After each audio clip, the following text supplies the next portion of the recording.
Skoda rapid petrol variant காரில் customer நம்ம video பார்த்து கேரேஜுக்கு எடுத்து வந்தாங்க. என்ன சர்வீஸ்னு கேட்குறப்ப 65 கிலோமீட்டர் ஓடி இருந்துச்சு. ஆயில் சேஞ்ச் பண்ணணும்னு சொல்லி கஸ்டமர் நம்ம ஒரு ஷாப் எடுத்து வந்தாங்க. ஆயிலை கழட்டி செக் பண்ணி பார்த்தால ஆயில் சுமாராக தான் இருந்துச்சு. ஏர் ஃபில்டர் கழட்டி செக் பண்ணி பார்த்தால ஏர் ஃபில்டர் இப்போ தான் இடையில சேஞ்ச் பண்ணியிருப்பாங்க போல். ஸோ உள்ளே இருக்க டஸ்ட்டை மட்டும் எடுத்து வாஷ் பண்ணிவிட்டு ஏர் பிடிச்சிட்டு மறுபடியும் ஃபிட் பண்ணுறோம்.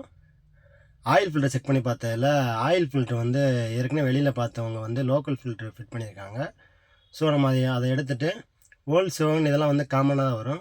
ஸோ அதனால் நம்ம ஓல்ட் செவன் ஓய் ஃபில்ட்ரு வாங்கி ஃபிட் பண்ணுறோம். இது ப்ரைஸ் பார்த்தீங்கன்னா ரொம்ப கம்மி தான், 200 சில்லரை தான் வந்துருந்துச்சு. ஸோ அதனால் நம்ம ஓய் வாங்கி ஃபிட் பண்ணுறோம். ஓய் வாங்கி ஃபிட் பண்ணக்கப்புறம் அந்த வண்டிக்கு வந்து ஆயில் வந்து 3.5 4 லிட்டர் கிட்ட வரும்.